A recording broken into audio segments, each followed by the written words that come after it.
Hello, everyone, and welcome for another episode of The Ball is Round. I'm Heidi Raphael, and tonight on the show, Jamaica stunned the Canadian men's national team in Toronto, and Beth Priestman selects her squad ahead of the doubleheader versus Australia. That and a lot more on episode 157 of The Ball is Round.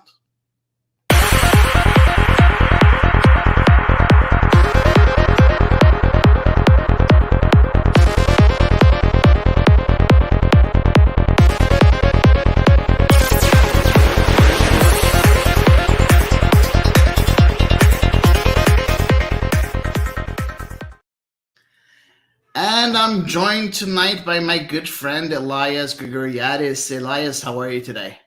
Doing all right. I'm doing all right. Happy to be back. Yeah, it's been a while. Yeah, you weren't here last week. Unfortunately, this week Eve is not available. Unfortunately, we'll have her back next week, of course. Let's dive right into it because we need to talk of one of the biggest fiascos of the Canadians men's national team since maybe the biggest fiasco since 2018 and John Herdman's arrival. I think it tops the list as easily as that.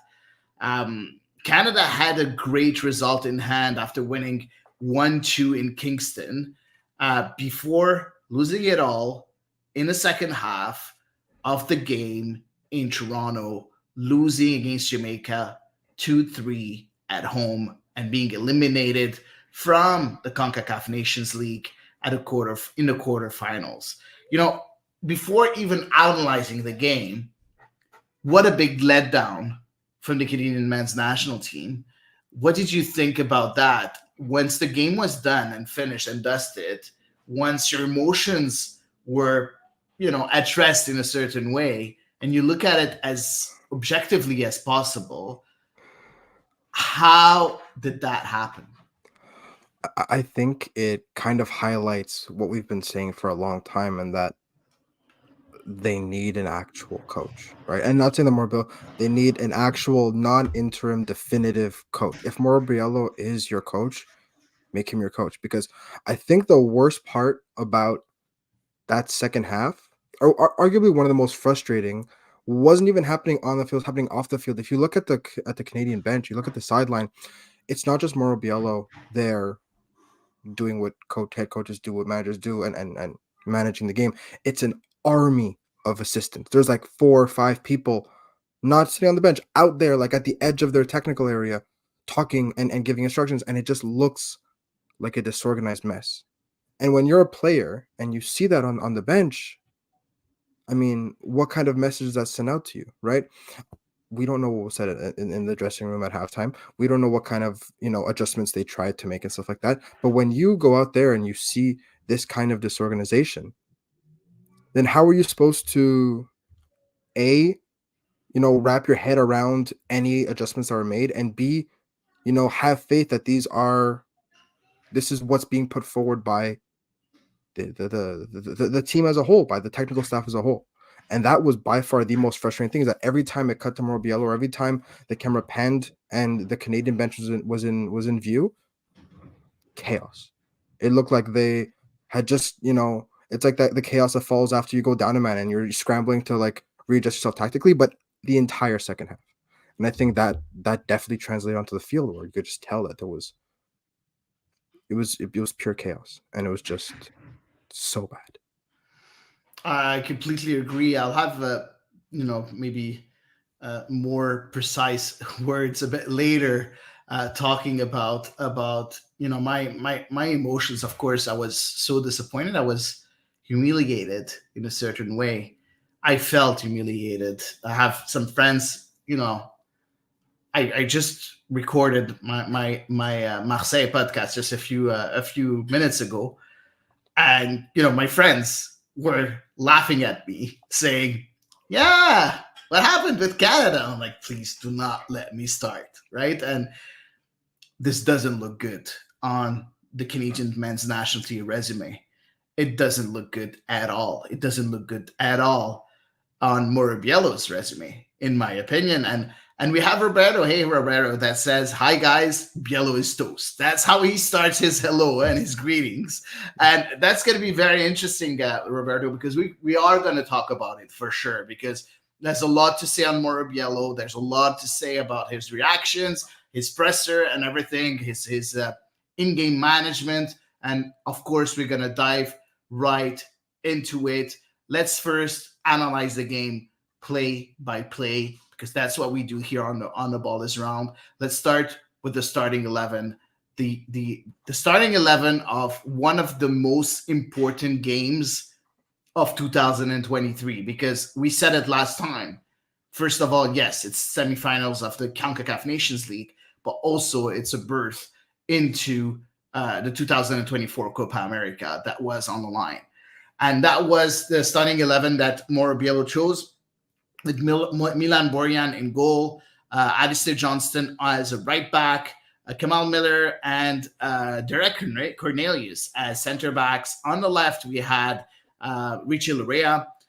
In midfield, we had Stachio and Kone. And on the wings, we had Buchanan on the right, and we had Davies on the left. And up front, we had we had Kyle Aaron and Jonathan David. When you look at the starting 11, does it make sense to you? Yeah, I saw it, and it was, except for Sam Adekubi and Alistair Johnston swapping, which, I wasn't too surprised given that, Alistair Johnston coming back from injury and everything like that. It was a pretty inoffensive starting 11. I thought that this is exactly the type of consistency you need to see out a result, and I thought that that was, bang on, and I had no problems with that. I'm just happy that there's a four back again. Yeah, I completely agree. Completely agree. I was very happy to see a four back again. I said it last time also, for me, having Vitoria and Larea wasn't really the right mix. And I was happy that, this was changed with Cornelius and Larea and Johnston. I like the balance better in that defense, with the back four. I still think that Alphonso Davies should play as a left back, but that's my personal opinion. But the rest, I was kind of okay. I liked what I saw from Mauro Bielo. We do have a Sam Savvy that everybody knows here, I'm sure, on the ball this round, that says, "Hi guys, Bielo is a great man. I had the pleasure of him coaching us in Sport Etudes a long time ago. I feel bad to say this, but I think his weaknesses are too important compared to his strength. Thanks a lot for your comment, Sam. And of course, you're welcome to join if you want to. I can send you the link. You can join us right away. I'll send you the link on our chat. And if you want to join, you're most welcome. I'm going to do that right away. So if you see me just, not really being concentrated, I'm just sending the link to Sam if he wants to join. I'm not sure if he's available or not. I didn't talk to him before. But yeah, very interesting to see a starting 11 that suits both of us, Elias. I think that was the first test. That never happens. We never agree on starting. Never, yeah, exactly. That was the first test of Mauro Bielo. So I think that was the right test for Mauro Bielo, and the right decisions for Mauro Bielo as a starting 11. Of course, Canada started the game very, very, very strong, dominating the play, dominating the ball, possession, creating, being dangerous on a counterattack, but not only on a counterattack, with very positive possession play, which was very interesting. And on the 9th minute, right away, a great save from Andre Blake that keeps Jamaica in touch in the tie. Buchanan playing a very enticing ball across the 6-yard box. We see Damien Lowe trying to do a slide tackle. He makes a good connection with the ball, but the ball touches one of his colleagues and goes right into the direction of the goal. And Andre Blake was really, with a reflex save at that time, saving with the body and with his body, impressive block. I wasn't too sure who touched the ball at that point, because it was a play of ping pong. But right away, we saw very positive play from Canada, right, Elias?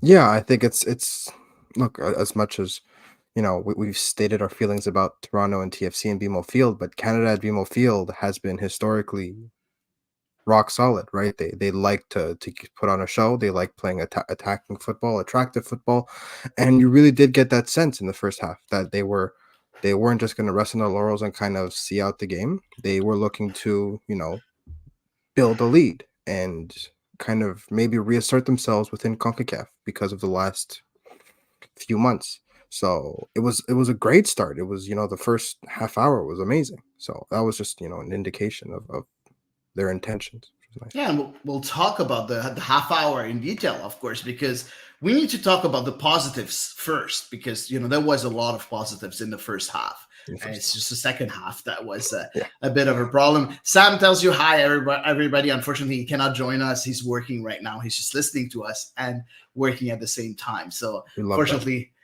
he's not able to join.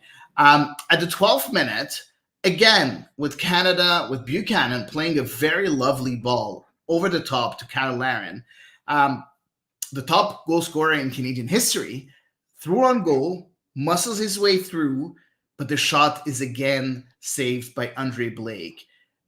Yes, it was an offside, but right away we saw Andre Blake being so important for the Jamaican defense, being so decisive. And that's what you need from your goalkeeper, right, Elias?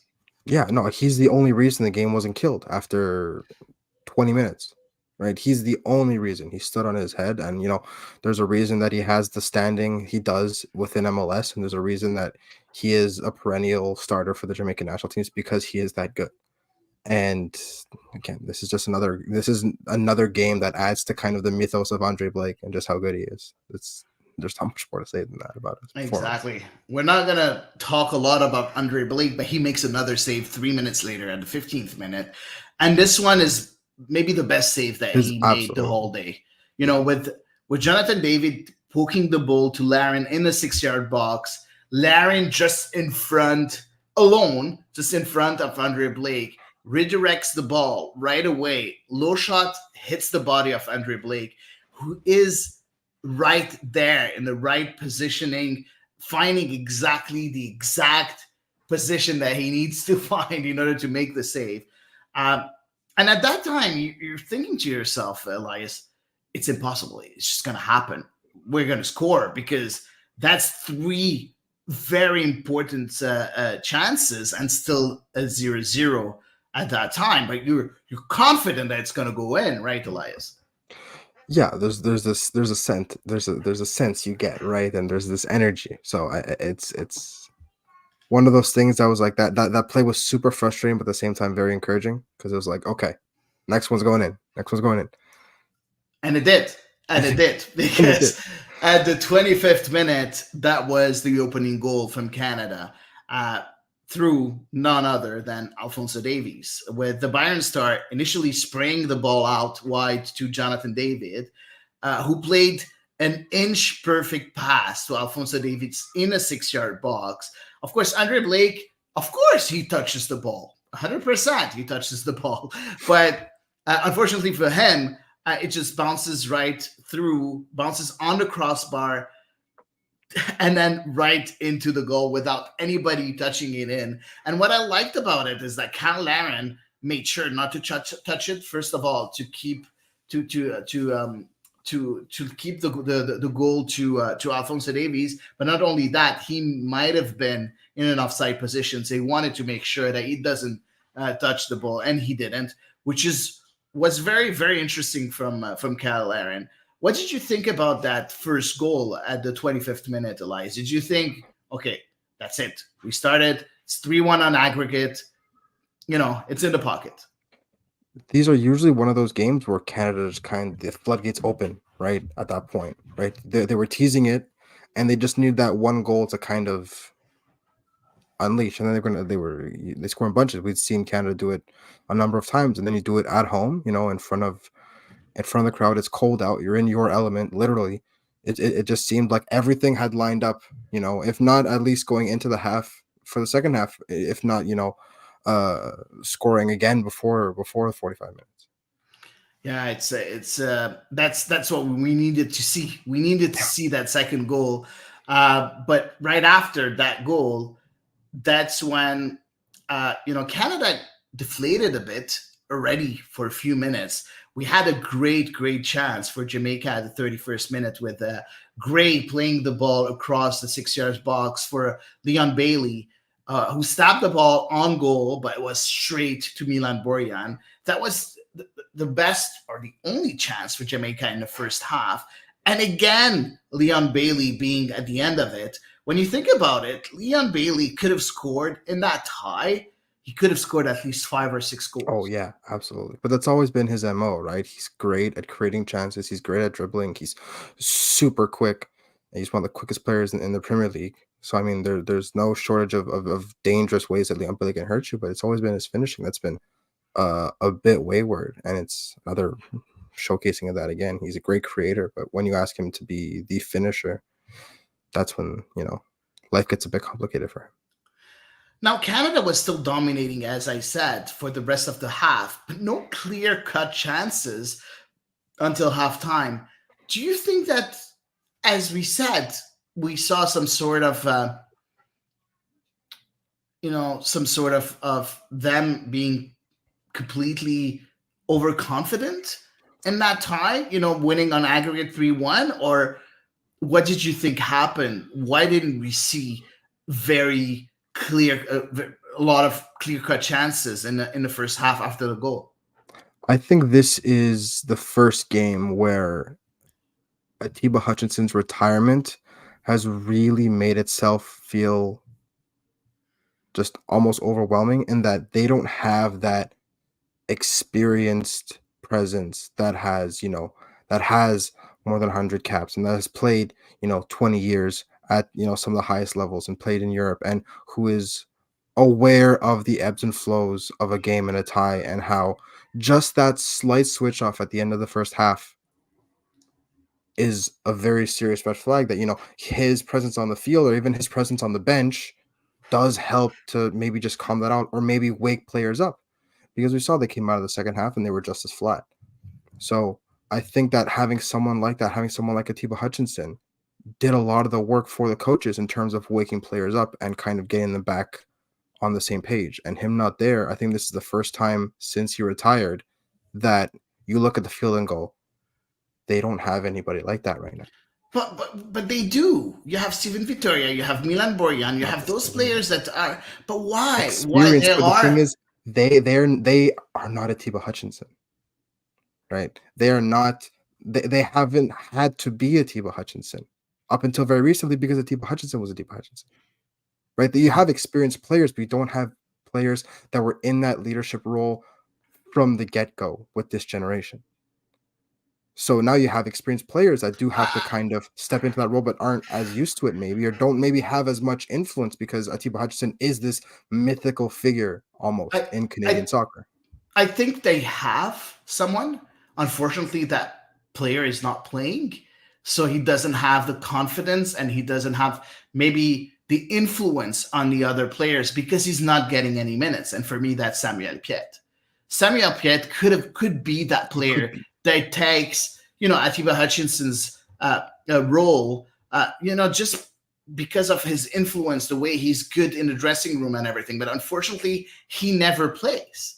And I understand with Montreal, but I don't know if that translates to the Canadian team. Oh, I'm pretty sure it does, because when you think about it, he was that sort of leader to Kamal Miller, to Alistair Johnston, to those players that are in the Canadian national team right now. So I think we can see it like right away when there's a goal, when there's something, everybody comes and celebrates with him. He is in a dressing room. I feel that he has that presence, and he can take that role, but unfortunately he needs minutes. And does he have the talent? I don't think he does have the talent to be a starter, but I think he can play minutes here and there. He can help the team in some ways with his way of playing, and I think that's something that's really interesting, and we'll talk about that a bit later. I'll give you my 2 cents regarding Samuel Piette and Mauro Biello a bit later, because the second half was about to start. But let's talk about that first half. It's been relatively smooth sailing for the Canadian national team, with only 1 goal, 2-goal aggregate advantage, as we said. It could have been more goals, but of course you had the heroics of Andre Blake. And at that time, we thought that Jamaica was going to need a miracle in the second half to go through. But also, we have a lot of experience, yourself and I, knowing that one goal could change everything. One goal from Jamaica could change everything. Were you nervous at the half, or were you confident? Because I was confident. I'm going to tell you, I was confident. I wouldn't say I was confident. I definitely wasn't worried. Just because of the fact that, like we said, right, Canada on home soil has historically been very strong, and I didn't really, I wasn't too concerned, right? You make some slight adjustments, but other than that, Canada was in the driver's seat for like 40 of the 45 minutes, if you will. So I really wasn't like, oh, they have to change 45 things and make, two halftime substitutions. And then, no, you have to just, continue managing the game like you've done many times before. So it wasn't anything super confident. It was kind of just, it was until it wasn't. But Until it wasn't. But you know what? At halftime, the Icelandic head coach of the Jamaican national team, I'm just gonna read his name because I'm not really sure how to pronounce it. It's Heimir Hallgrimsson. I think that's how not we bad. pronounce it. Made a change that for me changed the whole turn of events and changed the whole tie altogether by moving Damian Lowe directly into midfield in the holding midfielder position. And that's, for me, what changed the game, because Damian Lowe was that good and was exactly where he needed to be. And let's talk about that second half. Damian Lowe, as I said, first of all, wins the ball in midfield, and he gives it to Reed. Reed gives it to Johnson to Leon Bailey, who directly strikes the crossbar. That the Aston Villa wingers, again, could have scored a goal, but at the 48th minute, we already felt that something changed in the mindset of the Reggae Boys, in the tactical shape of the Reggae Boys, and we felt already some sort of dominance on the field from Jamaica. Did you feel the same? Because that crossbar was the beginning of a new era for Jamaican football. As simple as that. Yeah, I think that, with hindsight, that first play was definitely a warning shot that Canada just didn't respond to. And instead of kind of stamping out that momentum, they kind of let it fester. And again, even if you're at home, that's the last thing you want to do is let a team that just came out of halftime with a lot of energy continue gaining momentum. So yeah, I mean, when it happened, I didn't think much of it. I thought that was a good chance, but it's going to take a lot more to maybe change the entire dynamic of this game. I was very clearly wrong because Canada didn't do much in response. But when it happened, I was like, that's a small failing in defense, but they should be able to patch this up. Yeah, no, they weren't able to patch this up at all Not because, at all. And it was a great start to the half by Jamaica. As we said, we talked about the crossbar, but the constant pressure put by the Reggae Boys was really, really very difficult for the Canadian players. With, again, Leon Bailey looking very dangerous. At that time, Canada really needed to ride the storm and come back stronger. But unfortunately, they weren't able to do that. At the 62nd minute, Alistair Johnston gave the ball to Steven Eustáquio. Steven Eustáquio crumbled completely under pressure with, again, who else but Damian Lowe winning the ball away from him, feeding the ball directly to Shamar Nicholson in the box, and the big striker smashes it home, and that was the game. 1-1. Shamar Nicholson, again, was his second goal against Canada. How important has he been for the Jamaican national team, and what could have been done differently by Canada at that point? I think that once they kind of saw that they were maybe getting overrun in the midfield, the fact that you have a two-man midfield and Jamaica starting to pack the midfield with just not only players but with energy, you have to introduce a third player. Whether it's you ask Jonathan David to drop into a false nine or as a 10, or you bring on someone from the bench like Samuel Piet, who Thank you, my right, friend. Thank you. but you have any adjustment, literally anything. And that's another problem, is that we didn't see any kind of adjustment until it was, the house is on fire and you're panicking, and then right. So that was the only thing. It's Istakio and Kone together when it's a balanced game, or when the it's a back and forth game, or even when you have the majority of the ball, having two players like that in the middle of the field is fine, and it works wonders, as we saw the first game and a half. But the thing is, the second that there's bodies thrown in, you can't just play a flat 4-4-2 and hope for the best. That's not how that works. That can't work. That doesn't work anymore. A So I hundred was stunned percent. to see how long it took for them to actually make any kind of concrete changes. Yeah. That was the biggest thing. And I think the changes should have been done even before the goal, because, like, think about it. 62nd minute, that was the equalizing goal from Shamar Nicholson. You had literally 17 minutes where you saw that things weren't going along and weren't moving in the right direction. 17 minutes. That's like a whole life in soccer. Like, you had at the 55th minute, at the 50th minute, at the 50th minute, Mauro Biello should have seen that. We all saw it, that you needed that extra money in the midfield. And we all saw it, and we all realized that you needed a holding midfielder. You needed that player to come in and play that role. And play, because the pressure was on the midfielders most of the time. And if you add an extra player in the midfield, then you can't really cover all three. You should have had Kone, Stakio, and Piet in the midfield. As simple as that. Nobody else.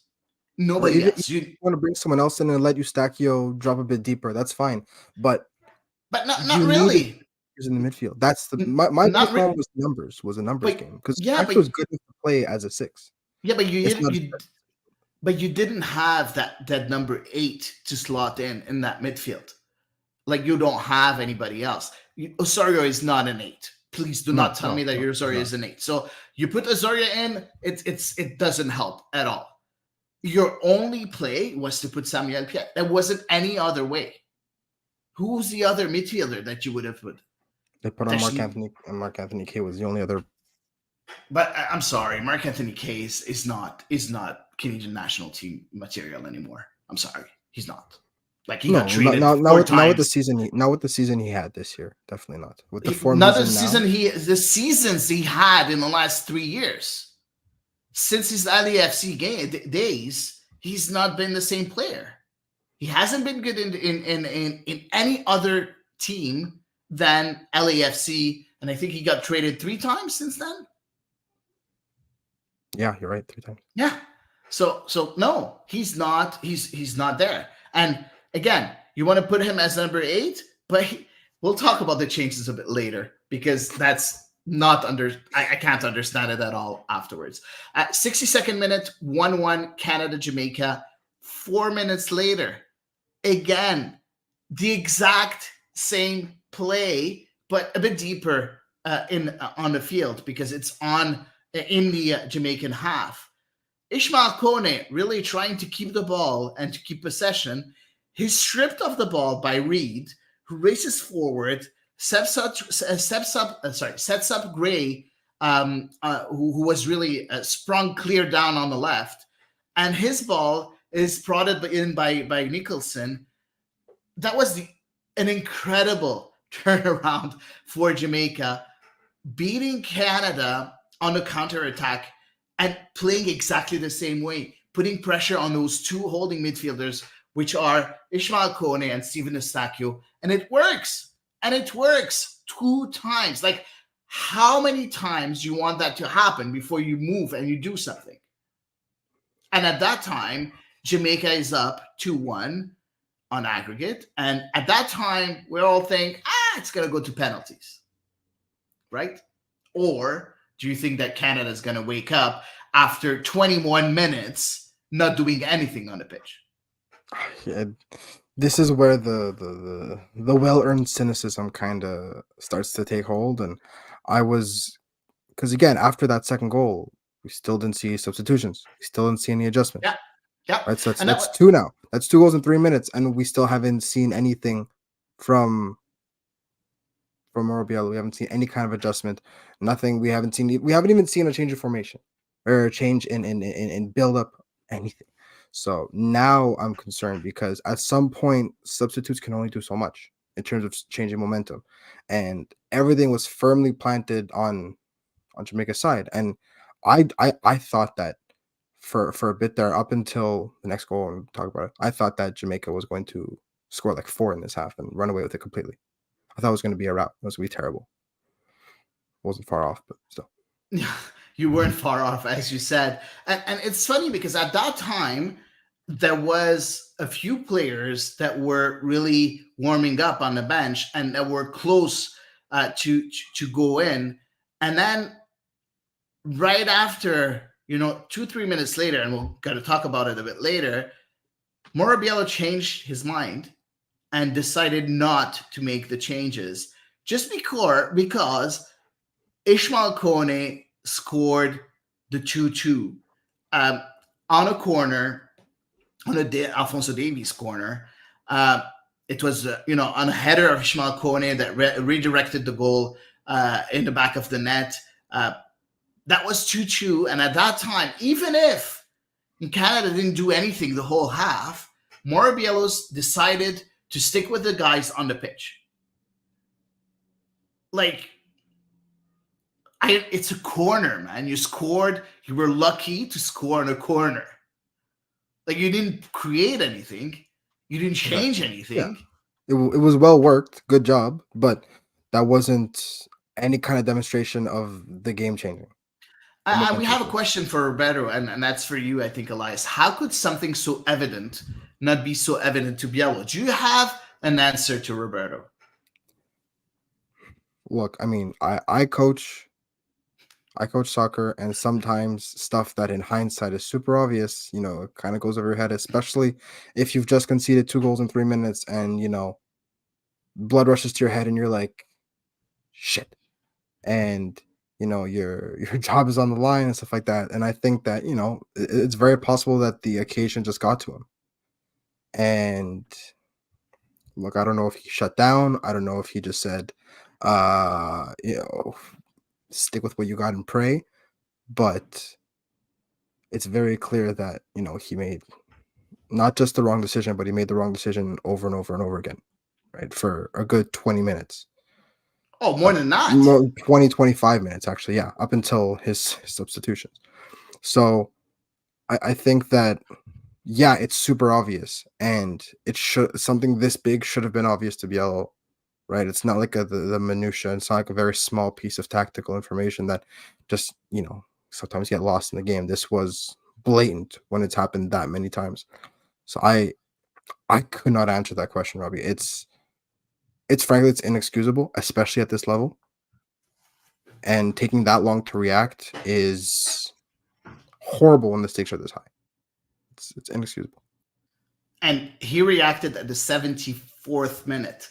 We're talking about 29 minutes after Jamaica scored 2 goals and completely dominated the play. 29 minutes later, making changes, and please, Elias, I want you to explain them to me.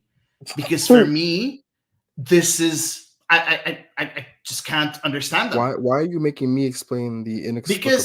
Because honestly, I've been racking my brain since that. I'm still like fuming. Like, you think that after a few days you're gonna feel better, but no, I'm not feeling better at all. I'm still as pissed off as I was on that day, and I'm racking my brain, and I'm like, listen. Yeah, I coached also when I was, a few years ago as an assistant coach. Never been a head coach. I did coach.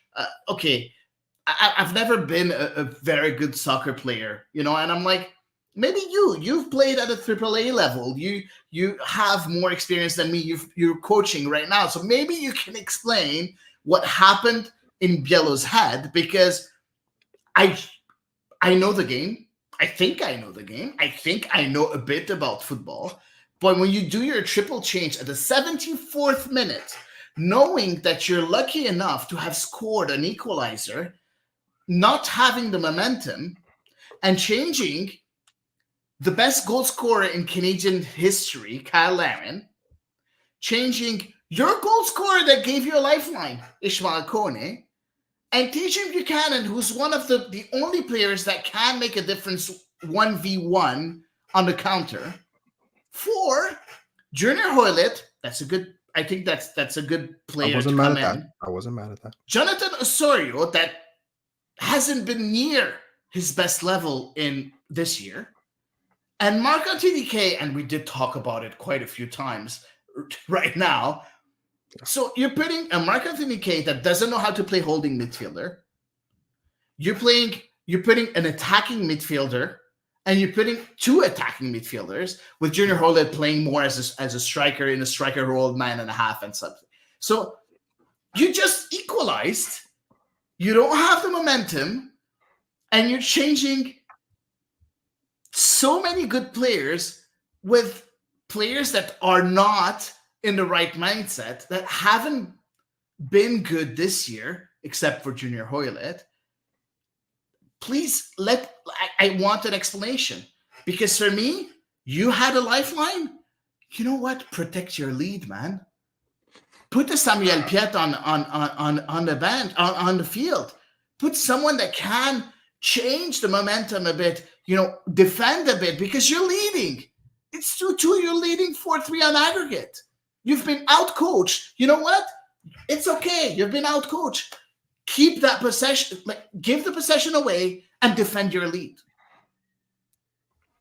What was he trying to do? Please, I'm sorry. I'm sorry if I'm yelling. I'm just fuming. I'm fuming. I wish I had an answer. I rewatched the game on Friday, I think. I don't know why I did that. You did that? Why? Because I was thinking. I was talking to my friend about the second half, and it's just I rewatched. You rewatched only the second half? It's just to kind of maybe I missed something, but it was. Wait, you were so happy in your life that you really needed. Yeah, exactly. My life is going so well. Just get balance, or I needed to be humble. Exactly. No, there is no logical explanation for changing to a 4-3-3 and then not having a 6 on the field. There's no godly reason as to why that is the changes he made. For a second I was like, okay, at least there's 3 midfielders on the field. But then I saw the way that they were configured, and it made it even worse. It made it even worse, because at least when you were at 4-4-2, you had the threat of 4 attacking-minded players, right? Yes, you have a 10 in Jonathan Osorio. Yes, I understand, but he's still playing in the midfield, and he didn't play as a 10 in the second half when he came on. He played as a 8.5, 10, right? So I was honestly. Next question. We're speechless. I'm sorry to say, but I think you are speechless. Took my breath away. He took my breath. And I am completely speechless. I just can't understand it.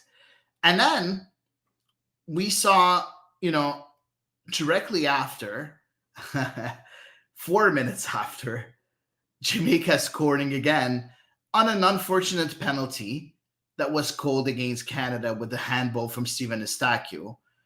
And it was transformed by Reid. And that's when Canada was with its back to the goal, to the game, 3-2 for Jamaica right now. And okay, first of all, let's talk about the call. A lot of people are complaining about that call, that handball. For me, it's a handball. It's a handball. It's a clear It's penalty. unlucky. It's unlucky. It is Uh, unlucky, but it's a handball. yeah, 100%. 100%. Okay, Yeah. good. Okay, so we're on the same page. So you're losing 3-2. It's the 78th minute. And then you're like, oh, you know what?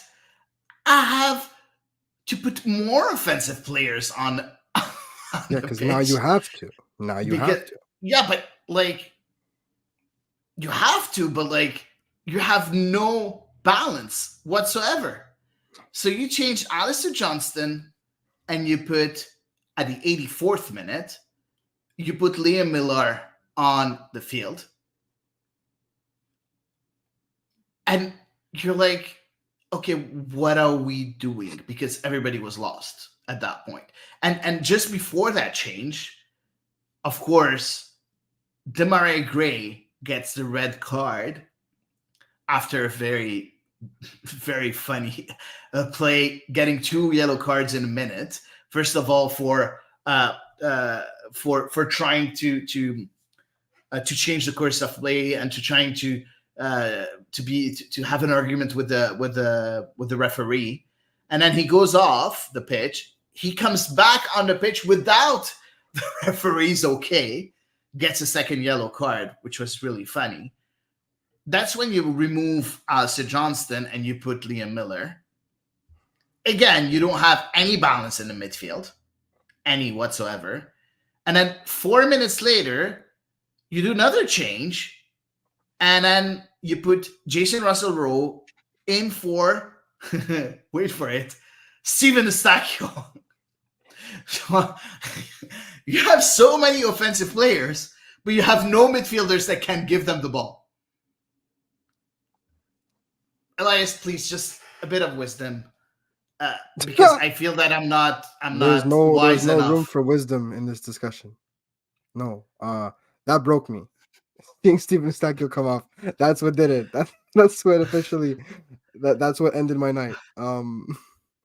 Yeah, there's no look.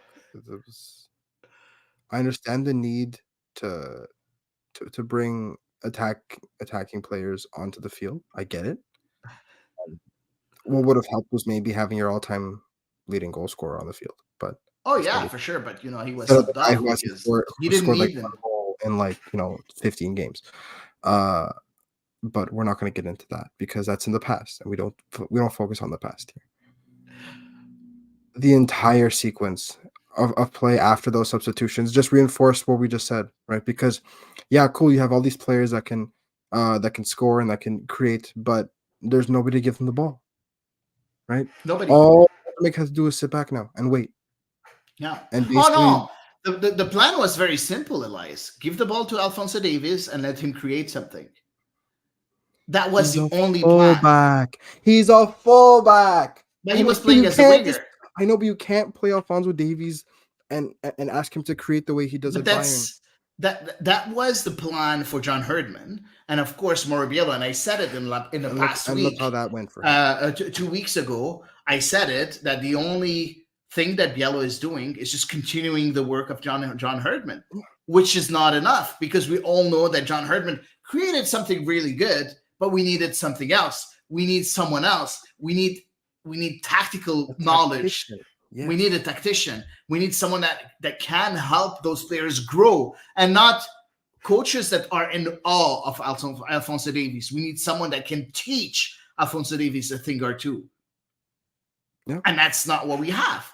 And giving the ball to Alphonso Davies is not a tactical plan.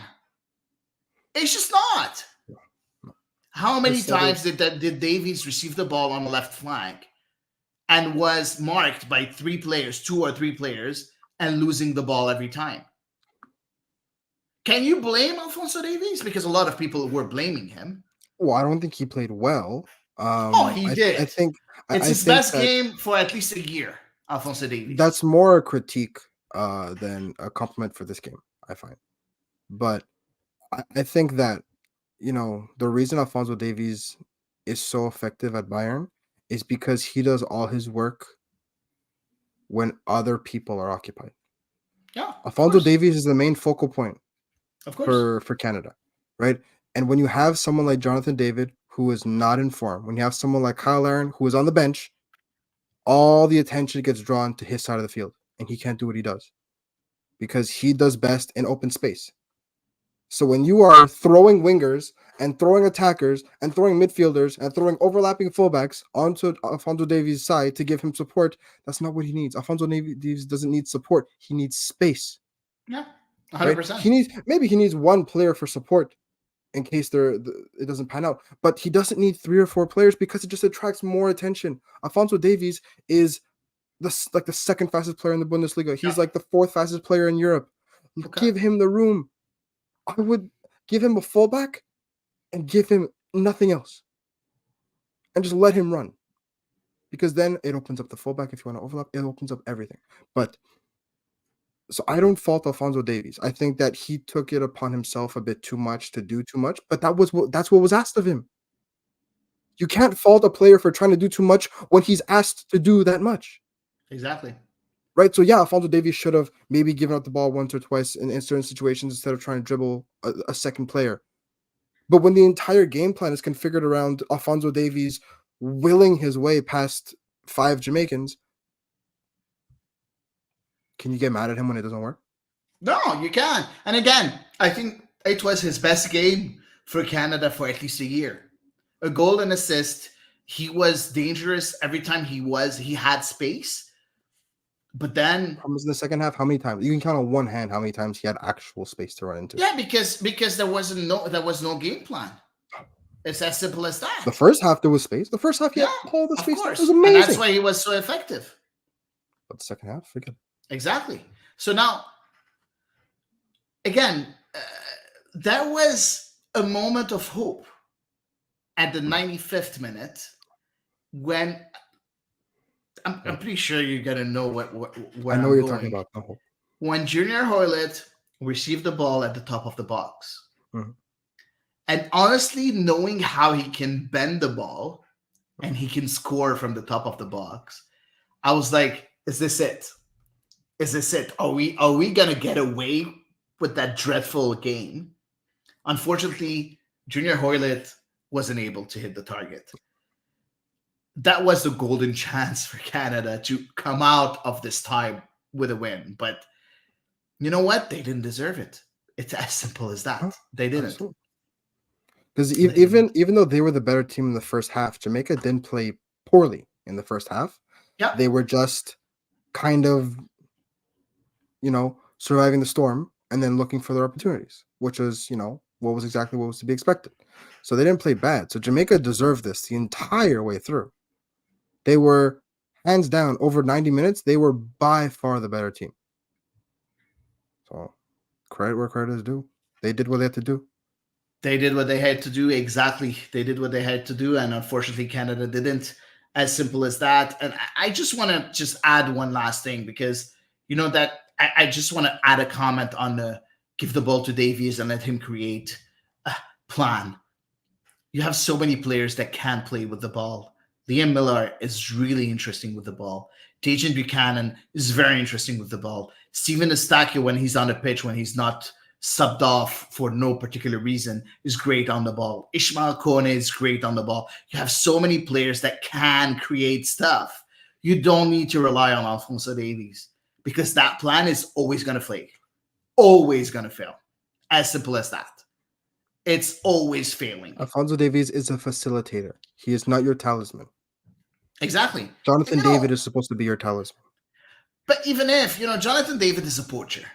Okay, he's never going to create something out of thin air and score. He's going to be your poacher. Right? I think Kyle Aaron is more a target man than Jonathan David. He's a poacher for me. Jonathan David is really a poacher. He can't really, it's not that good with his back to the goal. The problem with poachers is that they get hot and cold. And that's Jonathan Davis in the worst spell of his career right now. He's in the worst spell of his career now. Man, not anymore because he scored with Canada and today he scored with Lille in Lyon today.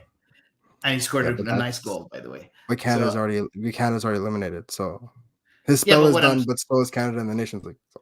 Yeah, but what I'm saying is Jonathan David, when he gets hot, he gets burning hot. Like Yes, he that is gets true. really When he good. So scores, it's in bunches. But the thing exactly, is, and I he think wasn't. he's It done a good. started He's now, and it started yeah, too late. exactly, That's the problem. exactly. But that's why you needed Kyle Allen.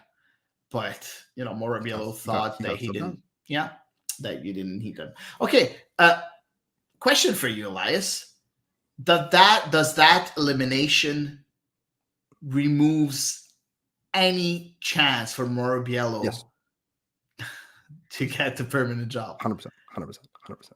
even if Look, you're I said Canada it. Soccer? I said it after they were eliminated from the World Cup. Canada needs to, if they are going to move on from John Herdman, they have to find a new coach now. Yeah, I agree. That was literally a year ago, because we're celebrating the end 1 year anniversary of the World Cup. That was a year ago, and we are no closer to finding a No, replacement for John Herdman. we are no They closer. needed one before Copa America. No, we won't even know if they qualify for Copa America, let alone have a coach for it. But they need someone who, whether it's similar to John Herdman or very different, they need someone to get in there.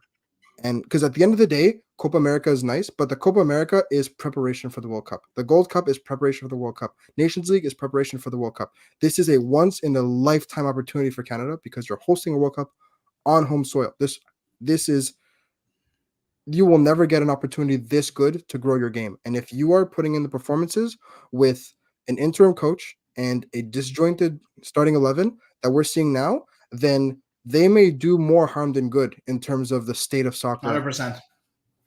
100%. Because we see other sports now that are improving. We see Canadian basketball players that are improving. We see Canadian football players that are playing in the NFL. We see all these other sports that are second or third to hockey are having their moment in the sun. Too. Tennis, Canada is one of the biggest tennis countries in the world now. And you see all these kids seeing all these athletes have international success. And they go, why would I play soccer when my sporting hero is playing something else?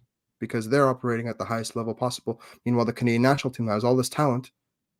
They came to town. I saw them play the World Cup, and they lost 3 games, scored 1 goal, and got eliminated in the group stage again. So I said it a year ago, and I'm saying it again. You have to find a coach as soon as possible, because of the fact that you need to have these preparatory tournaments under an actual permanent head coach that has a philosophy and that has the tactical acumen to make his philosophy work. Morbiello, unfortunately, is not that. I completely agree with you. And unfortunately, what really bothered me is not only the game management of Morbiello suppressor after the game. Honestly,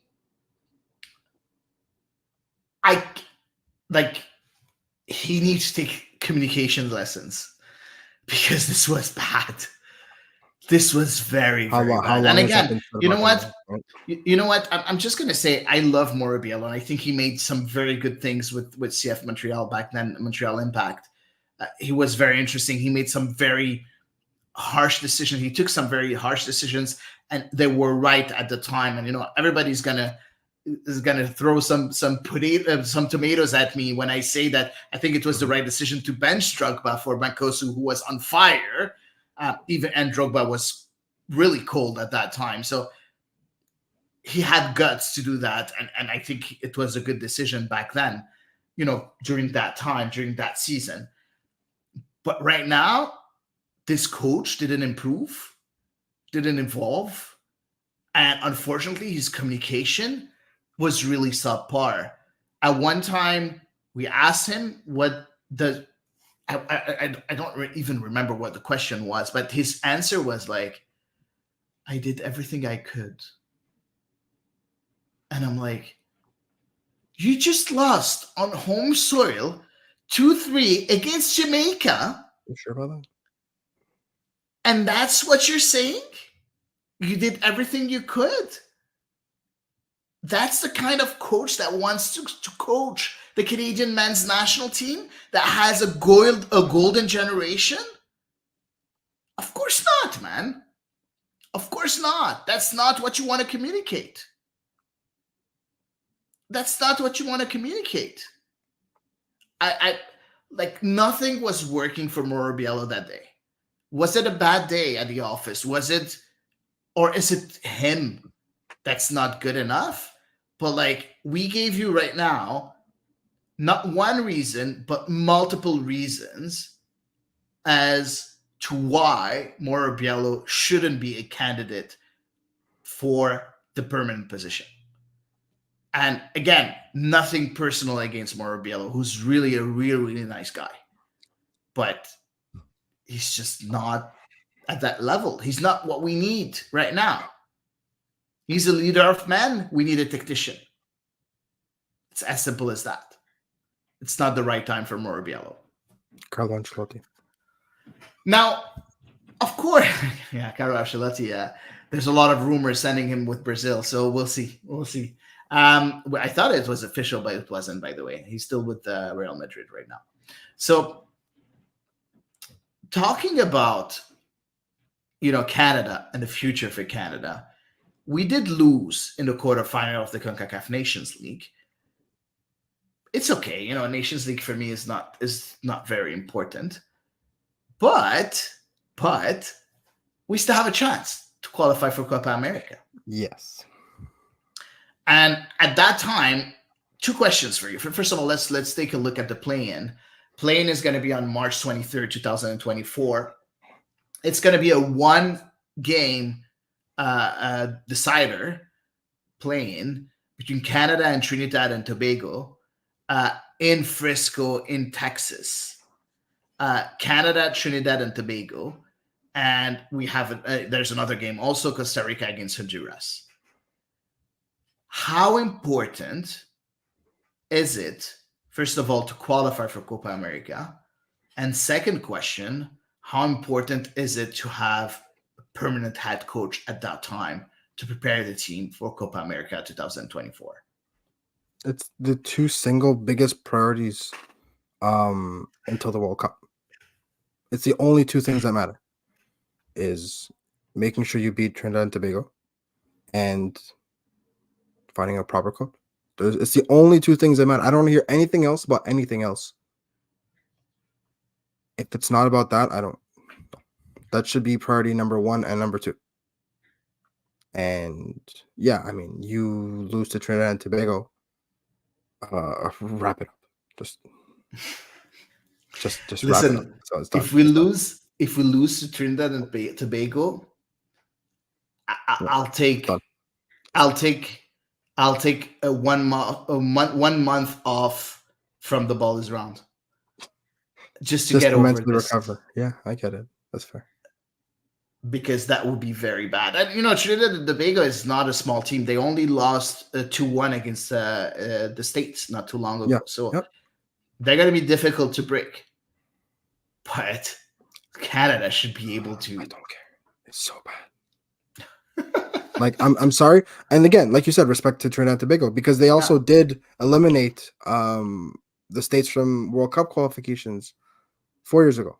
Yeah. So yeah, exactly. You're right. Nothing to be, nothing to stick your nose up at. At the same time, there's no excuse. I'm sorry. There is absolutely no excuse. There isn't. Right? There isn't. Upsets happen all the time. That's true. Doesn't matter. Yeah. Does not matter. And I think also there's another thing that's going to be important is the January camp. I know that it's not a FIFA window, so you're not going to have any European players. But I think taking a good look at your national pool is so important at that time. And, playing games with, MLS players, with CanPL players, with second and third division players from Europe, because they're going to be able to release them. I'm pretty sure Luc de Fougeral is going to be I'm pretty sure he's going to be able to come and join the national team camp. I think this is going to be so important, again, for the new head coach to build upon. So hopefully we'll have a new head coach at that time, a national team coach, at that time for the January camp. So let's wait and see. So that's it for the men's national team. Again, nothing against Mauro Biello, nothing personal against him, but yeah. Thank you for your service. Thank you for your service. Exactly. Moving on with the women's national team. So a very important final FIFA window for the women's national team that will be playing the last two games of Christine Sinclair and also Sophie Schmidt that is included with the squad. Erin McLeod will say her farewell, will not play, of course, because she hasn't played in a while. So how nice is it for the for Canada Soccer to honor not only Christine Sinclair but Sophie Schmidt and Erin McLeod too?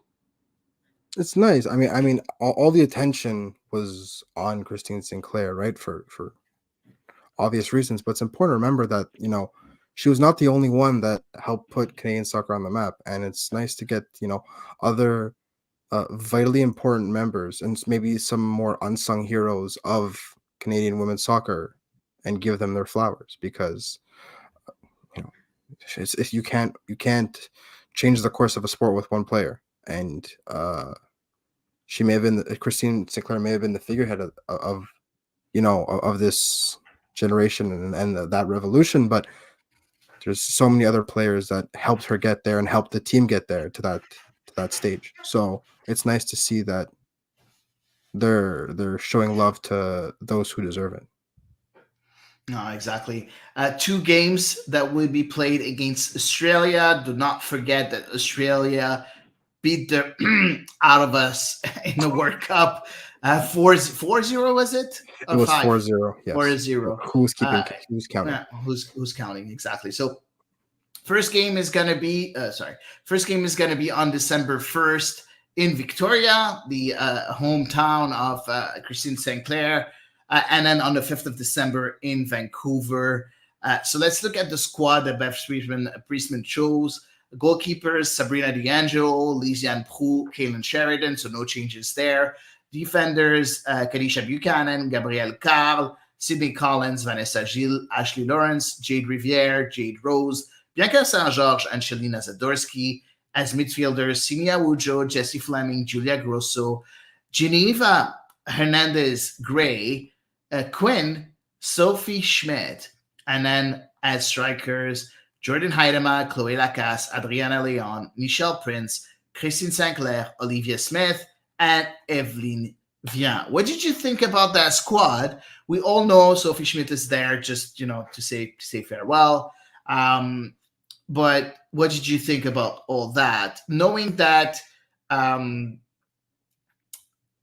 Emma, I just forgot her last name, is injured. The midfielder that was called up last time and that plays in Denmark is injured, so she's not able to be there. And Jan Rose also is injured too. Look, I still think that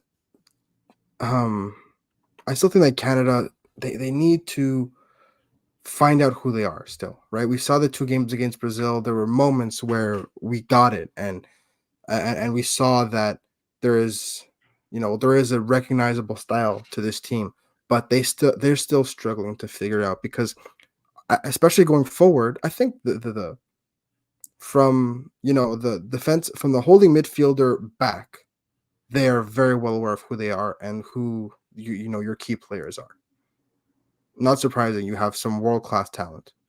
But going forward, there is so many good players that play such wildly different styles and thrive under wildly different circumstances that Bev Priestman really does have a challenge in, how do you make Chloe Lacasse stick in the same situation as, Evelyn Vian, who they play very different styles of soccer. And, with their club teams, they're both on fire, but those two club teams are not similar in the way that they approach the game. And I think that is the most important part. And I like that there's a lot of consistency, but there is still little bits of healthy rotation in who you're calling up because you are trying to find out, as much as you can before Paris. But the most important research that Bev Priestman has to do right now is with your, not necessarily starting 11, but with your core 15, say 15 or 16 that, are either going to be starting or they're going to be heavily in the mix to be subbed on during at any point in the game. And I want to see her try different things with the attack, right? We talked about it before the games in uh in Halifax and in Montreal, where we want to see her try different things with the way the attack is set up, because the defense is going to be the defense is going to be the same way, and it looks like they finally have a handle on it, which is great. But going forward, do they want to play with, two strikers and a 10? Do they want to play with two wingers? They sometimes they play with inside forwards and a 9, right? And I think the problem with that is if Priestman doesn't know how the team is going to play, and how the hell are the players going to know? So that's my biggest concern with the squad that's being brought now, is that there's a lot of different players that are playing really well, but are playing very different soccer. And I think that once Beth Priestman has a better idea, she can kind of tailor her selection, especially for the forwards, but that has to happen as soon as possible. Interesting. I like that. There's a few names that I want to talk about in that list that are, for me, are very interesting. And just I just want to apologize a bit earlier. I just forgot the name of Emma Regan. That was I was fine. I was looking for her last name and I couldn't find it. But there are some interesting players that were chosen. So first of all, Simi Awujo, I think, should become a starter very soon, because I think she's so dominant. She's physically really important, and I think she can add that extra oomph in the midfield that we're gonna need. Okay, but Let's who's talk. missing out on a spot then? Sorry, Who's missing out on a spot if you have Simi? that's very interesting. I'm It's not really it's a very sure. competitive midfield right now. I understand. For me, okay, I'm maybe gonna shock someone, but for me, Quinn hasn't been at the level recently. They're not. I kind of agree with you in that the 2 games against Brazil were not the best, but I still think you need that metronome presence, especially if you're gonna be a team that likes to keep the ball. But yeah, but if you have Jesse Fleming, Simeo Wujo can play that role. Simeo Wujo can play that goal. You play with Fleming, Awujo, and Grosso. I would love to see that. So you would play, because let's say it's a 5-back, right? So would you play with 3 midfielders and 2 forwards?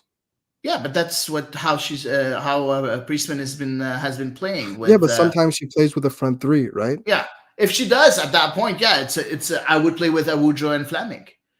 I think that Awujo could be very interesting as a holding midfielder and as a number 8, and can play that role very, very well. We all know that Julia Grosso got injured today, by the way, so we're not sure if she's going to be ready for the break, international break. Same thing for Evelyn Vian, that didn't play with the Roma, by the way, because of an injury.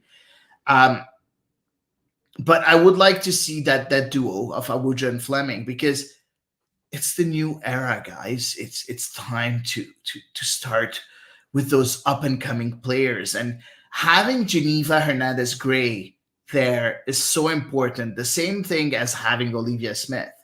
Olivia Smith is really playing very well with Portugal, with Sporting Portugal in Portugal, even winning her last game 3-1 against, I think, Benfica, if I'm not mistaken, which was a very, very good game.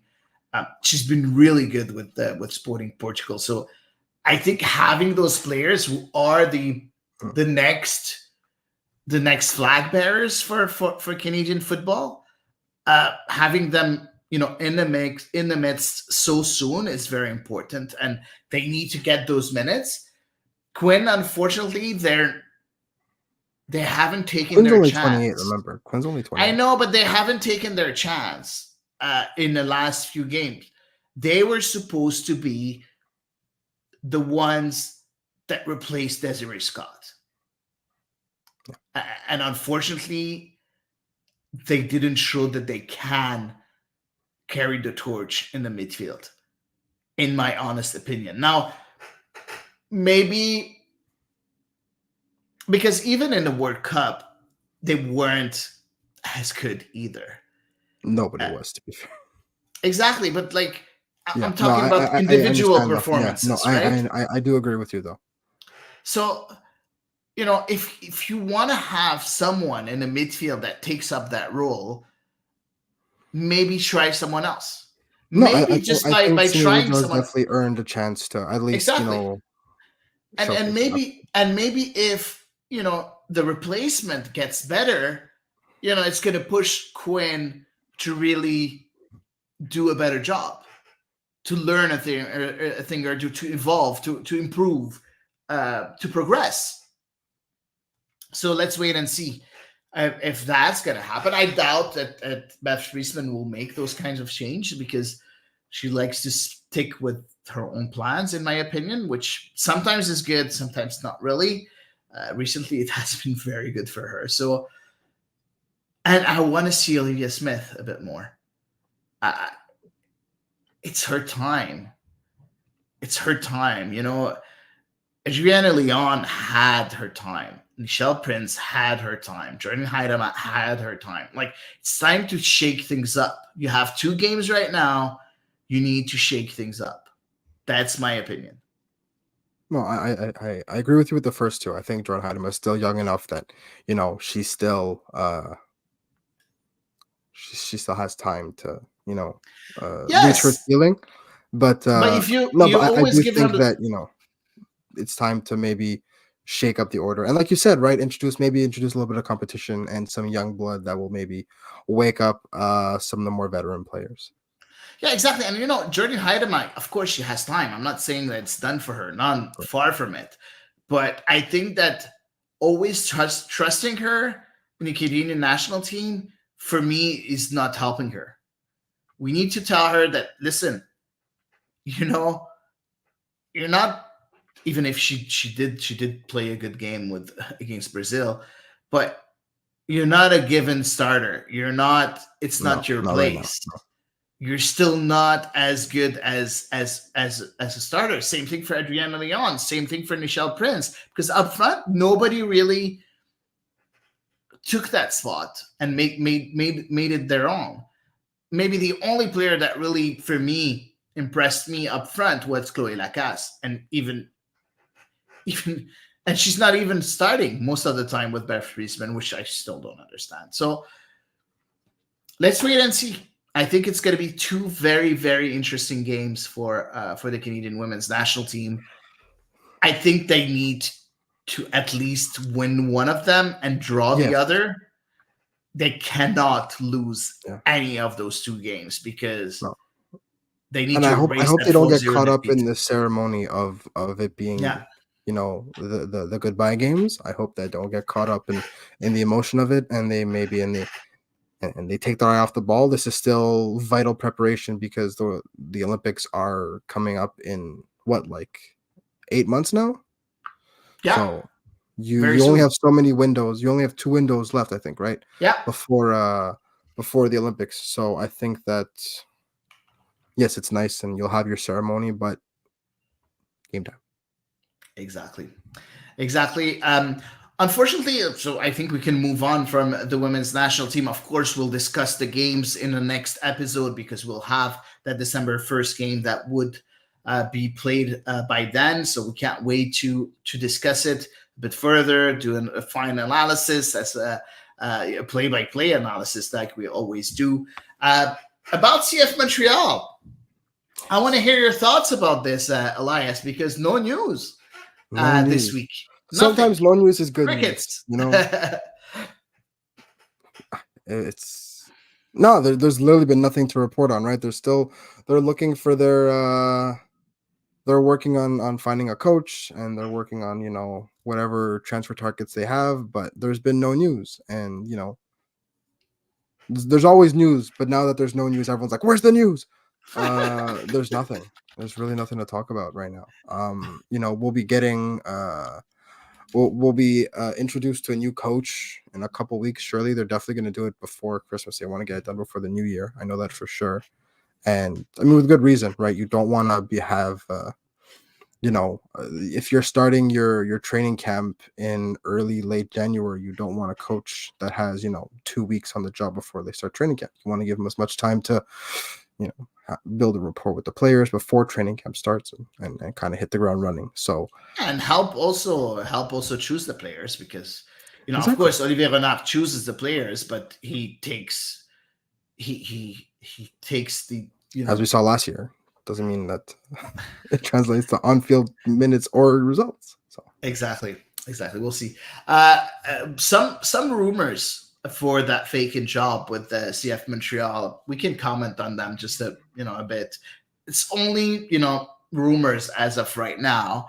speculating wildly. And yeah, exactly. Very speculations. We did talk a bit about Bobby Smirniotis quite a few times here on the Ball is Round, so we won't talk about him. Two other names that came out recently. The first one is it's interesting because it's very speculative, and there's nothing more than that. It's Marco Donadel, who did I saw that. which is really weird. I don't think he's ready to coach a team of that level right now. So I don't know if you have anything to add, but it just made me laugh a bit. No, I did see that too, and I kind of almost did a double take. I was like, "Are done of that?" But look, I mean, he's growing as a coach in Italy, and we know how fond the club is of having former players return as coaches, with varying degrees of success. So, look, I mean, if he keeps on growing and showing that he's got the right stuff, then absolutely. But this time around, I don't think is the right moment. But judging by the way the club is, he'll have plenty of other opportunities in the near future. So. Yeah, and before Giving the second name that I heard, Roberto saying Nilton George, of course a friend of the pod, reported that Gabriel Gervais and Olivier Renard are in Italy with Saputo.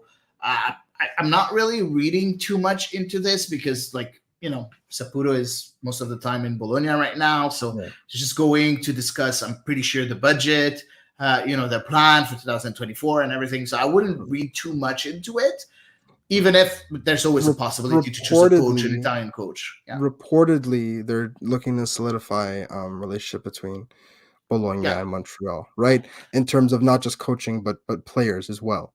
And again, this is all speculation. Louis Binks came from that cooperation, and I still love Louis Binks. I still miss Louis Binks.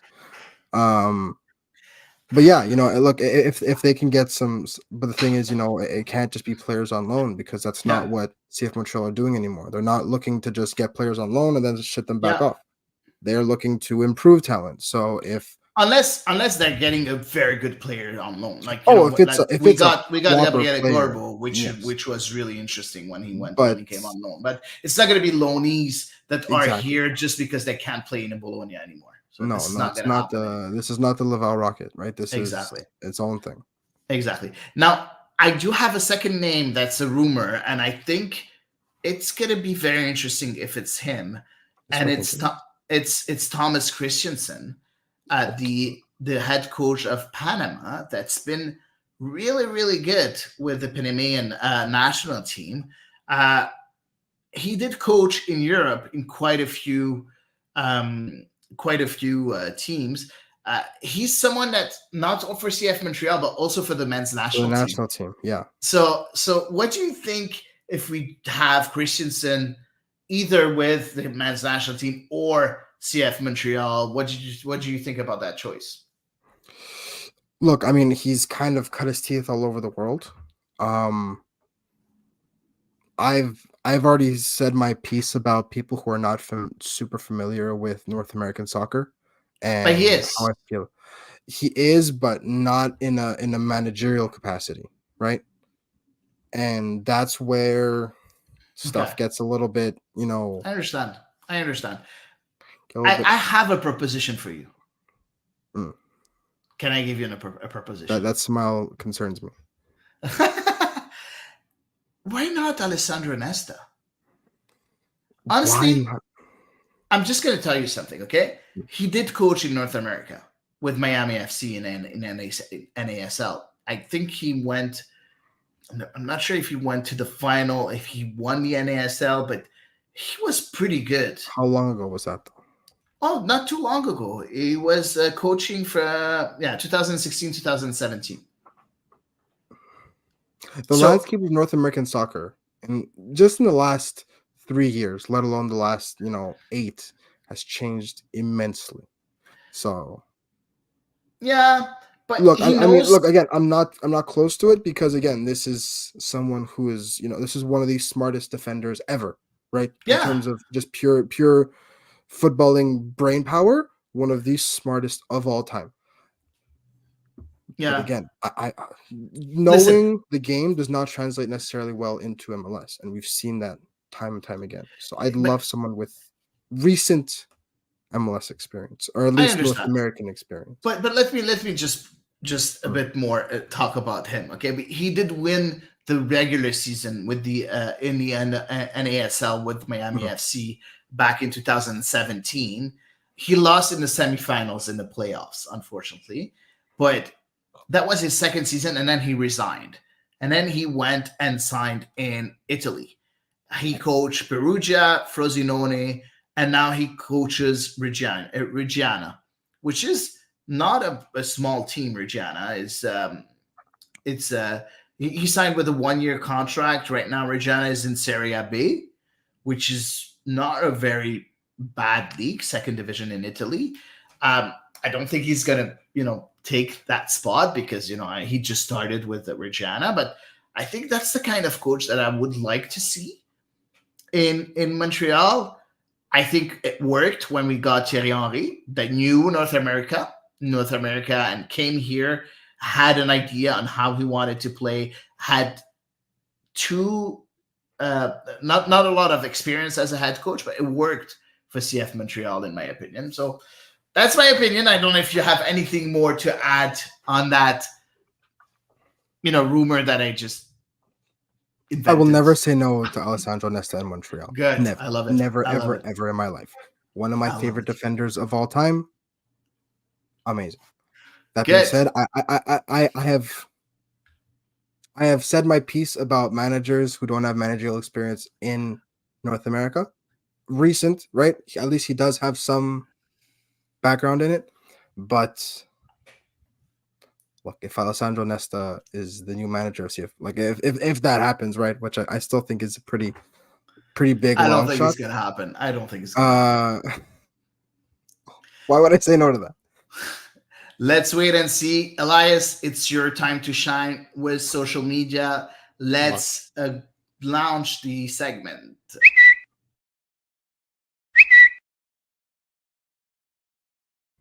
Yes, the Twitter's is always busy. It's always never a dull moment. Let's start with the first tweet.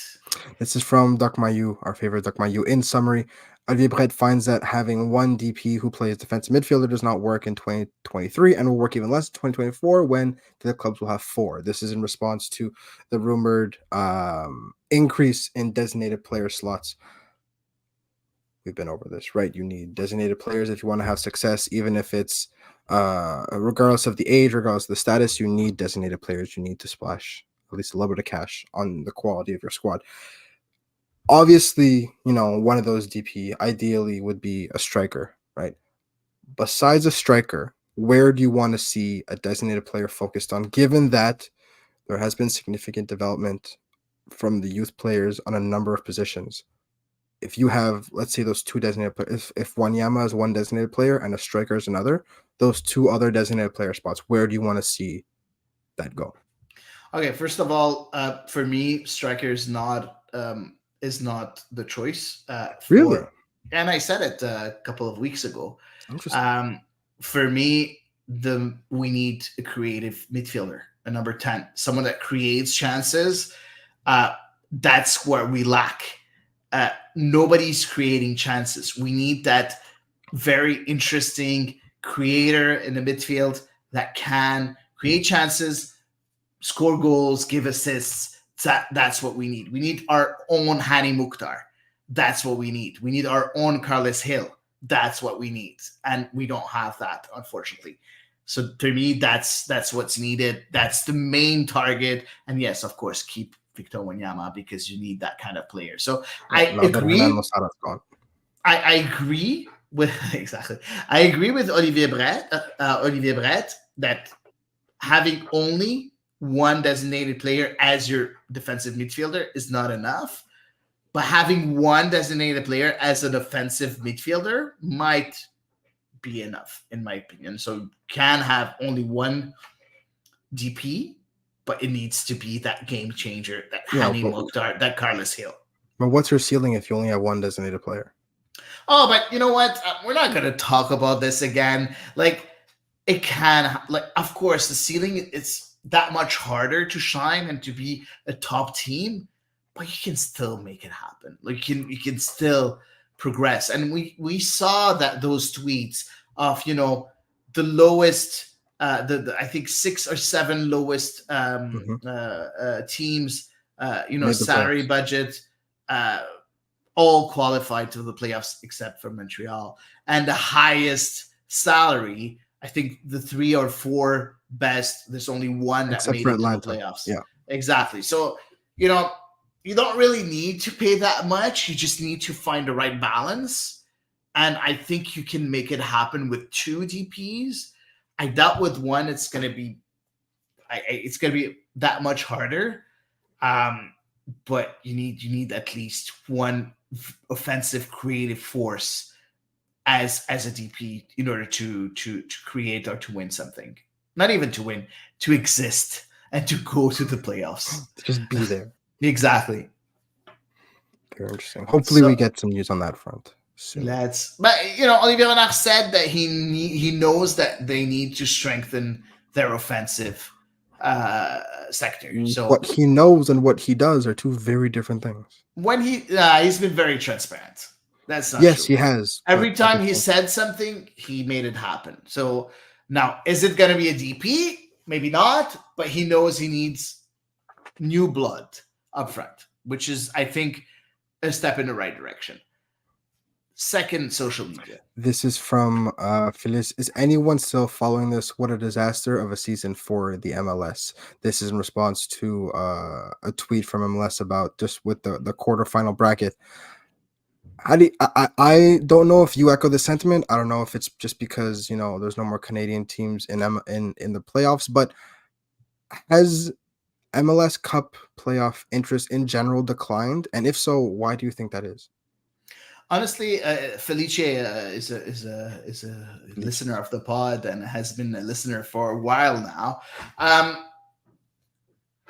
Listen, I think that I'm not going to lie. I didn't have a lot of time to watch a lot of MLS playoffs. I did watch a few games here and there, a few minutes here and there, but I didn't have time to watch a lot.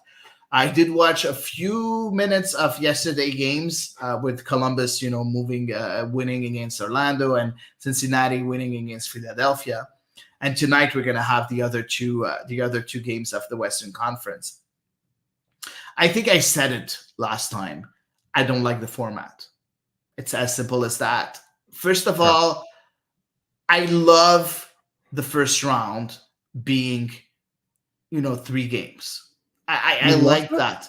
I like that because, one sec, it's a bit, okay, I really like the home and away usually, okay, and you have that, but you add that North American sauce to it with a 3 game, a bit like you see in NBA and in NHL, and you make it your own in a certain way. So I'm willing to live with that. I just don't like the 1 game only format. And I think that by doing that home and away, and then the final game at the highest seed, I think it creates a bit more passion around this because the 2 cities are thriving and are looking forward to it just because they're hosting a game. But then I think it should be the same format for all the other rounds. It should be a 3 game. Now, I don't know how they can fix it. I don't know how they can do it. I don't know how they can make it happen with the calendar, with the MLS Leagues Cup, with everything that they created. But I like that if it's not home and away only, then I'm okay with a 3 game. I'm okay to do that in a certain way. Now, I'm pretty sure you're going to talk about the international break that's in the playoffs. I know that it doesn't help, Oh, but you know what? It's always been the case. It's always going to be the case, and you need to find a way around it. And for me, having those 3 games, those this new format helps it because it's not a one game thing. So we did see the game Orlando against Columbus. In Orlando, I don't know if you watched a bit of the game. The I did. crowd was crazy. Okay, Mhm. just imagine having a second game in Columbus with the crowd really crazy in Columbus too. You would get that 100%. that excitement around the tie 100%.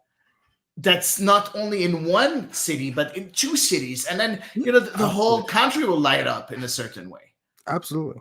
So I 100% agree with you that the one game eliminations, when it's not the final, yeah, one game should not be the case. But my beef is that my problem with the 3 game series is on 2 levels. One, the entire world has been playing soccer for over a century, and this is what is decided as universally decided as the best way I to understand. play out, if it's not a single elimination tournament. I don't disagree. We've seen it even in MLS, right? That the game, as disappointing as it was, the 2 legs between Canada and Jamaica for a casual soccer fan were incredible, right? Yeah, As upsetting as that game ended up being for Canadian yeah, fans, for the yeah. neutral observer, unbelievable 2-leg tie.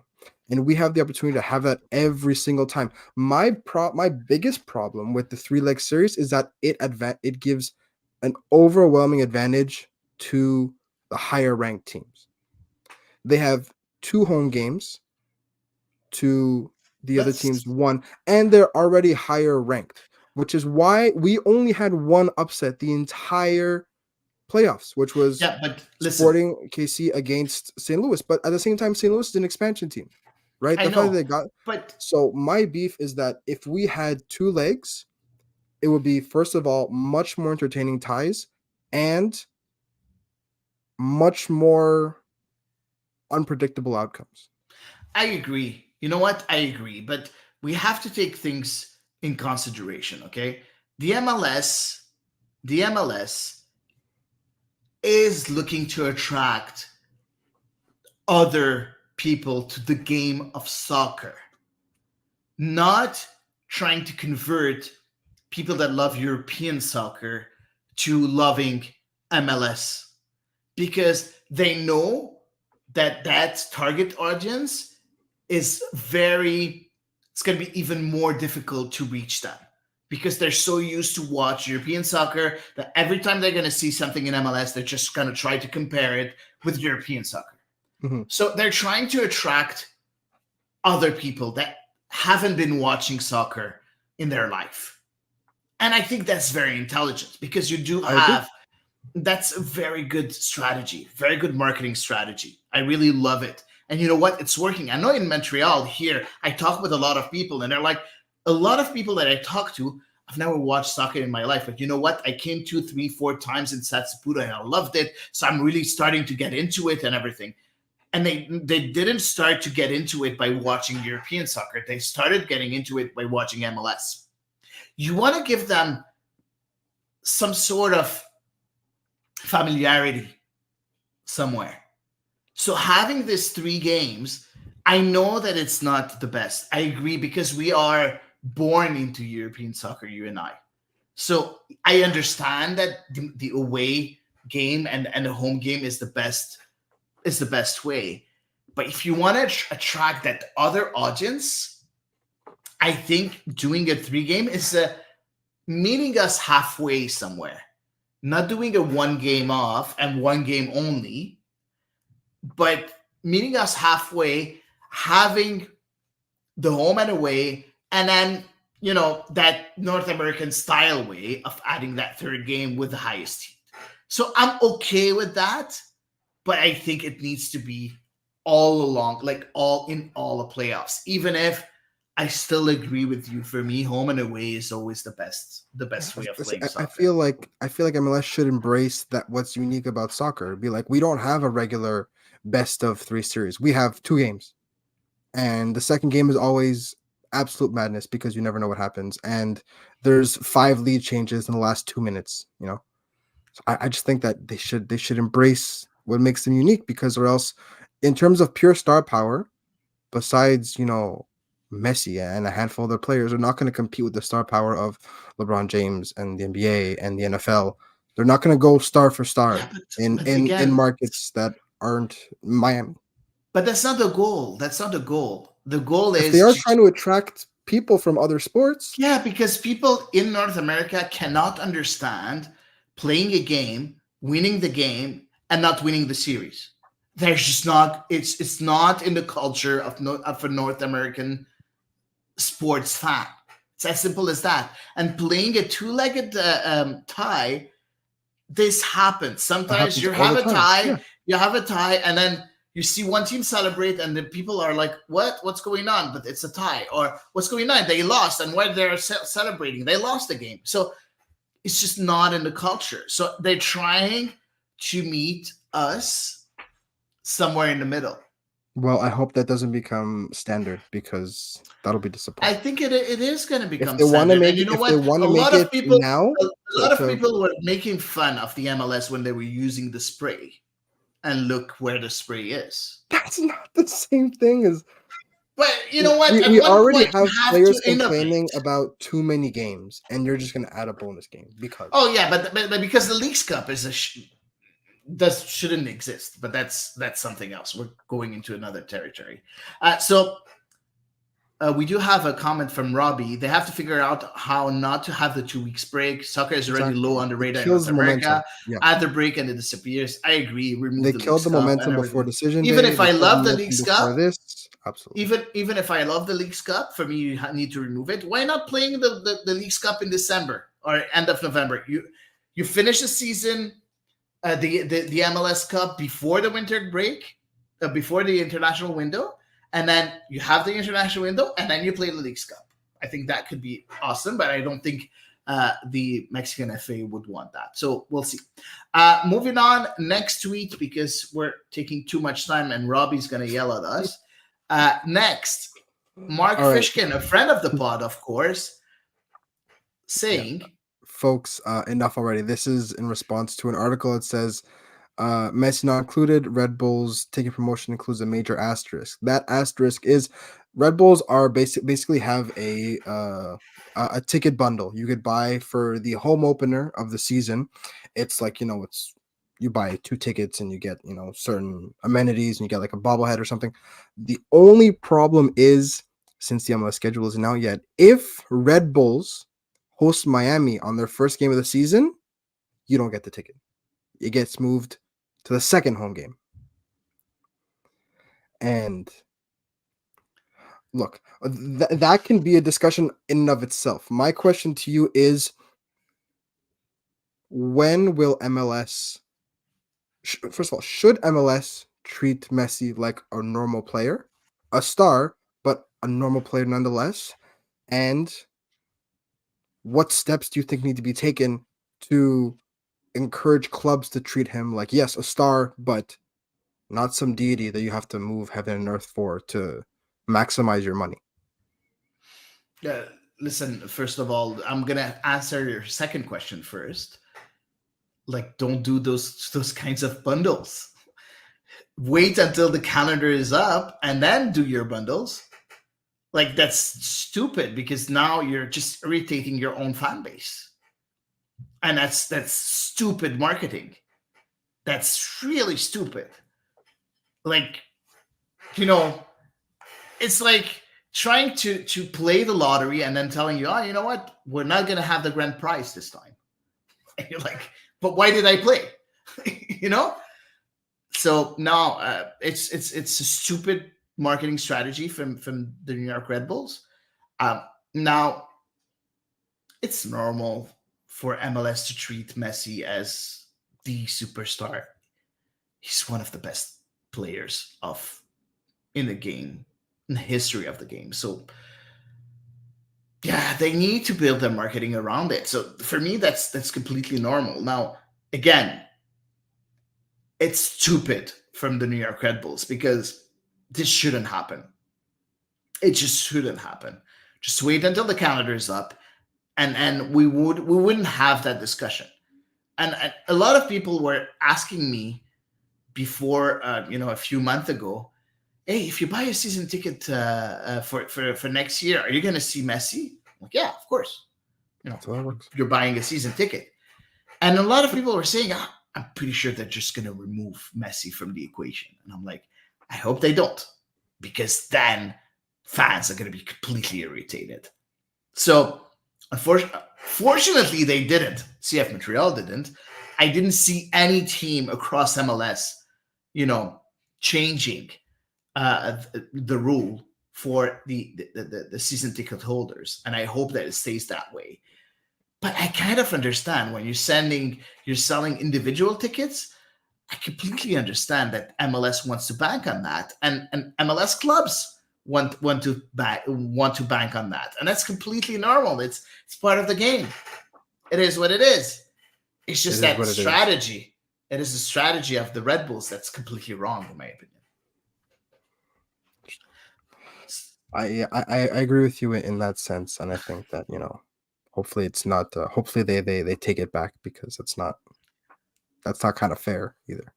Let's wait and see. Next On tweet to the next is two. Yes, this from from Emilio Sansolini. This is, in your opinion, what nation is most likely to be the first non-European or South American team to win the World Cup? It's an interesting tweet. Just kind of it's interesting. thought-provoking. Do you have one? And if you don't have one, where do you think it will come from? I don't have one. Um, it's gonna suck what I'm about to say, but I do like. I do think the US have a very good Oh chance of no. of doing that because there's money, there's talent, there's money, there's tons of money, So and much money.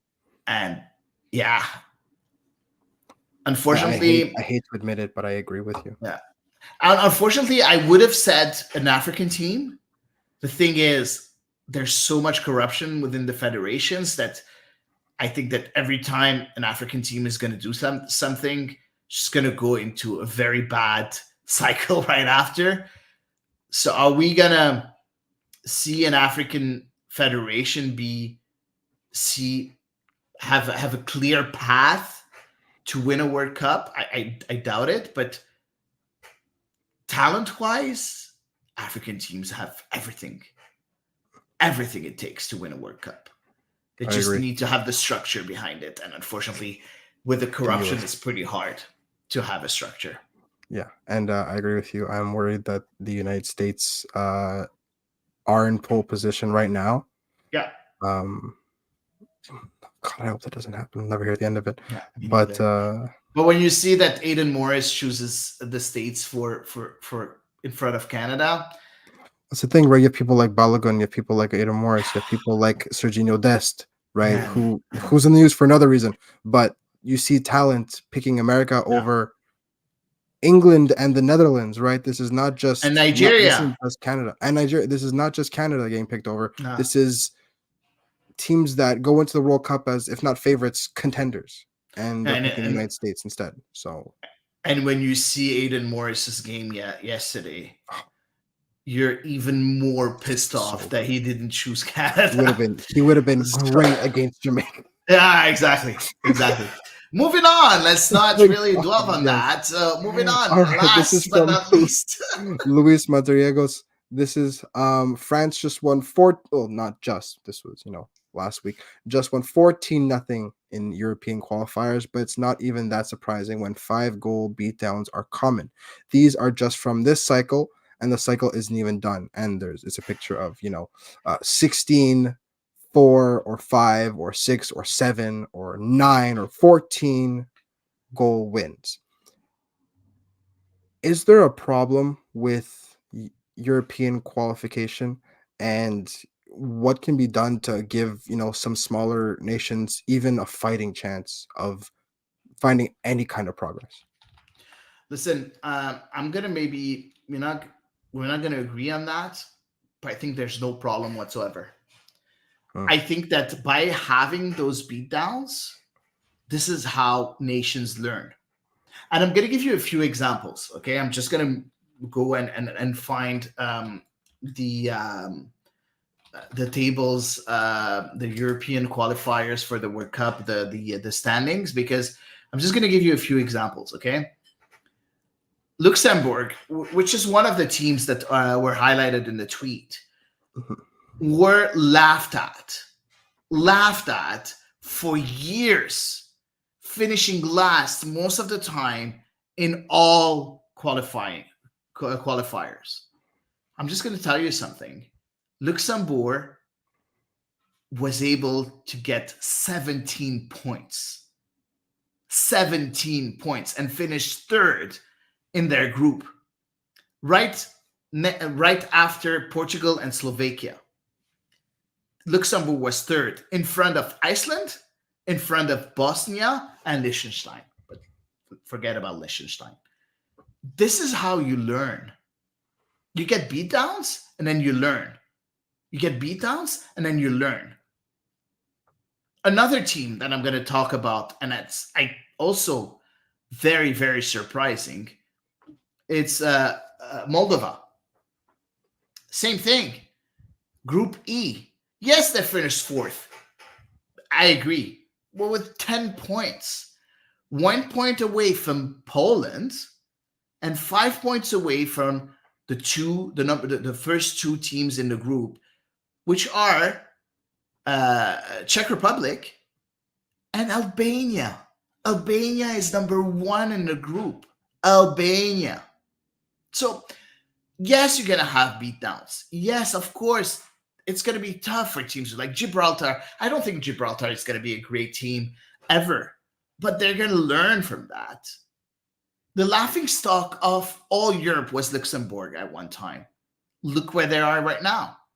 I'm going to give you another team's name, a team that qualified for European championships, and that was Cyprus. They did make the European championships once. Right now, they were in a group with Spain, Scotland, Norway, and Georgia. Georgia was the laughingstock for a few years. Now with the striker from Napoli, they're not anymore. Exactly. I don't know how to pronounce his name. So that's why he goes by Kvara. Cyprus finished the qualifiers with 0 points. 0. So yes, you're going to have up and downs. You're going to have teams that are going to be, it's going to be so much harder for them to qualify. But then you're going to have teams that are going to impress. We saw Macedonia at 1 point qualify for the Euro not too long ago, and now they finished fourth in their group. We saw Wales for so many years under Ryan Giggs as a player not be able to qualify for Euros, and they did qualify a bit later. We saw Poland so many times missing out of Euros, but they were able to qualify and be a very strong team. And then we saw teams like Bulgaria that was a powerhouse in European soccer, finishing now last in the Group G, behind Hungary that was first, Serbia that was second, Montenegro that was fourth, and Lithuania that was fourth. Bulgaria is number 5. So please, let's not look at single game results and make it as, the game is not going well. No, those teams are learning, and at one point, they are going to have their time to shine. Maybe not qualify for the European Championships, but sometimes, getting third place and fourth place, winning a very important game, and so on and so on. We saw Andorra just getting 2 points from the qualifiers, which never been done before. So teams are going to evolve. So no, for me, there's nothing wrong. Very well put. I love that. Wow. Okay. I wasn't expecting that. No, I mean, I disagreed with you, but you You I presented convinced a you. very good argument. Wow. I wouldn't say you convinced me the whole way. I still think that, it's tough to build up enough momentum to become consistently good as a smaller nation. But um, you made some very good points. Because you know what? I was sure I made sure not to use, some I made sure not to use some very upsetting proofs, Like San Marino. because like 2024 2004 Euro winners that didn't make. What happened to Greece? That won their Nations League group and qualified for a playoff spot no matter what, and also tied France. That Euro Yeah, 2004 winner. yeah, but they're not in the best shape of their history, let's say. Oh no, by far no. But Exactly. they still have a chance to qualify for the Euro, and they won their Nations League group, and they almost beat France, which is a Euro in and of its own. Okay, they did finish third, And they were what, behind 5 points? France and Netherlands. They were Five what, three points. points behind? Yeah. 5 points. 5 points.